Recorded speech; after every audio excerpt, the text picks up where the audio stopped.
ఇటీవల నేను ఈ రాడిష్ తోటి చక్కగా గ్రేట్ చేసి రసగుల్లాల సాంబార్ అని ఈ రాడిష్ తోటి తయారు చేశాను. చాలా టేస్టీగా ఉండాలి. కానీ ఆ రోజు మీకు ఒక విషయం చెప్పాను.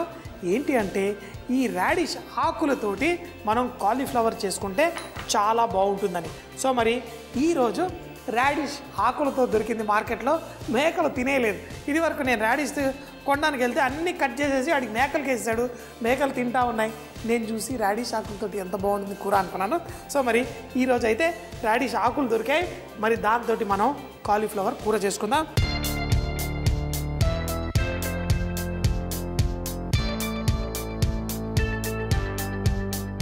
చేసుకోవడం కోసం మనం కొంచెం మన favourite natural refined sunflower oil, omega-6 vitamin A DE కలిగి టేస్టే కాదు హెల్త్ కూడా సూపర్గా ఉంచే గుణం ఉన్న ఈ నూనెలో మనం ఈరోజు వంట చేసుకుందాం. నూనె వేసేసుకున్న తర్వాత ఈ నూనెలో మనం ఉల్లిపాయలు, బంగాళదుంప చక్కగా వేసి వేయించుకుందాం. ఎప్పుడైనా మనం ఉల్లిపాయలు వేసేసి వేయించుకుంటాం. మరి ఈరోజు కాలీఫ్లవర్, ఉల్లిపాయలు రెండు వేసి వేయించుకుందాం. మరి కొంతమందికి ఈ మస్టర్డ్ ఆయిల్ చాలా ఇష్టంగా తింటారు. ఇందులో వేసుకుంటే ఈ ఆకుతో పాటు మంచి స్ట్రాంగ్ ఫ్లేవర్ వస్తుంది. నచ్చిన వాళ్ళు మన ఆవాల నూనె కూడా వేసి మనం చేసుకోవచ్చు. అయితే ఆవాల నూనె వేసుకునేటప్పుడు మాత్రం జాగ్రత్తగా ఉండాలి.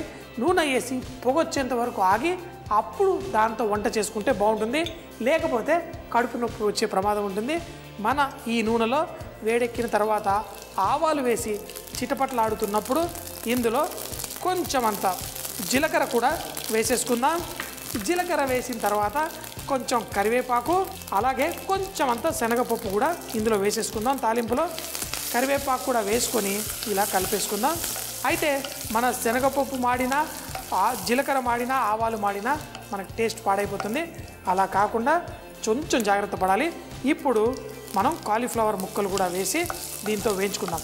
అయితే కాలీఫ్లవర్ కొంచెం వేగడం ఎందుకు అంటే ఈరోజు మనం ఉల్లిపాయలు మరీ ఎక్కువగా మనం కుక్ చేయాల్సిన అవసరం లేదు. సో మరి ఈ కాలీఫ్లవర్ వేసి దీంట్లో కొంచెం అంత పసుపు నూనెలో పడేలా వేసుకొని దీన్ని చక్కగా టాస్ చేసుకుంటే ఈ కాలీఫ్లవర్ కూడా మంచి కలర్ వచ్చేస్తుంది. అయితే సాధారణంగా నేను వంటలు చేసేటప్పుడు కాలీఫ్లవర్ని కొంచెంగా బాయిల్ చేసి వేసుకుంటాను. మరి కొంతమందికి ఏమో కాలీఫ్లవర్ ఫ్రై చేసి వంటల్లో వాడితే చాలా ఇష్టం.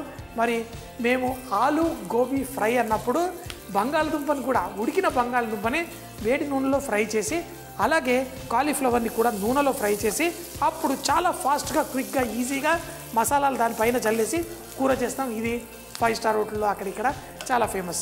మరి ఈరోజు మనం ఈ కాలీఫ్లవర్ని కూడా ఇందులోనే కొంచెం వేగుతున్నప్పుడు ఇప్పుడు ఇందులో మనం ఉల్లిపాయలు సన్నగా తరిగినవి వేసుకొని దీంతో పాటు సాటే చేసుకుందాం. మరీ ఎక్కువగా సాటే అవ్వాల్సిన అవసరం లేదు. ఇలా కొంచెం సేపు ఈ కాలీఫ్లవర్తో పాటే దీన్ని చేసుకొని మనం కుక్ చేసుకుందాం. కాలీఫ్లవర్ కొంచెం వేగుతున్నప్పుడు ఇందులో సన్నగా తరిగిన టమాటాలు కూడా ఇందులో వేసేసుకొని మనం ఇప్పుడు దీన్ని మూత పెట్టేసుకుందాం. అయితే టమాటాలు చూడండి, అస్సలు కొంచెం కూడా నీళ్లు రాలేదు.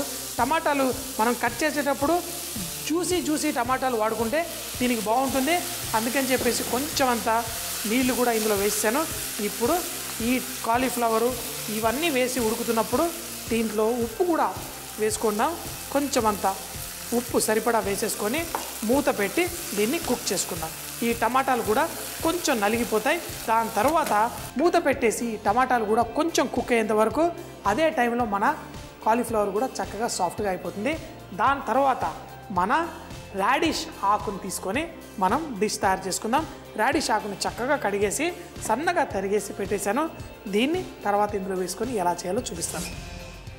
ఇలా కొంచెం సేపు కుక్ చేసిన తర్వాత మనకి ఈ డిష్ డ్రైగా ఉంటే బాగుంటుంది కాబట్టి ఆ నీళ్ళంతా ఆవిరైపోయేసరికి మన కాలీఫ్లవర్ కూడా కుక్ అయిపోయింది. అయితే ఇలా అంటే విరిగిపోతుంది కాబట్టి కొంచెం జాగ్రత్తగా దీన్ని చేసుకుందాం. దీంట్లో కొంచెం అంత మసాలా, ధనియాల పొడి, కావాలంటేనే జీలకర్ర పొడి వేసుకోండి, లేకపోతే ఏం అవసరం లేదు. సన్నగా తరిగిన పచ్చిమిరపకాయలు కూడా వేసేసుకొని ఇప్పుడు పాలకూర వేపుడు మనం ఎలా చేసుకుంటామో అలాగే ఆకు వేసుకొని మనం కుక్ చేసుకుందాం. ఆకు కొంచెం గ్రీన్గా కూర ఉండాలంటే మూత పెట్టకుండా కుక్ చేసుకోవాలి. ఆకే కదా, మిగతాదన్నీ కుక్ అయిపోయింది కదా. మరి ఇప్పుడు దీన్ని ఇలా కుక్ చేసుకుందాం. అలా ఒక 4-5 నిమిషాల పాటు మూత పెట్టకుండా దీన్ని కుక్ చేసేసుకుంటే మనకి డిష్ పర్ఫెక్ట్గా రెడీ అయిపోతుంది. ఉప్పు లాస్ట్లో వేసుకుందాం. ఎందుకంటే ఆకుకూరల్లో ముఖ్యంగా పాలకూరలో సహజంగా ఉప్పు ఉంటుంది, ఇందులో కూడా కొంచెం ఉంటుంది కాబట్టి లాస్ట్లో ఉప్పు అడ్జస్ట్ చేసుకుంటే పర్ఫెక్ట్గా ఉంటుంది.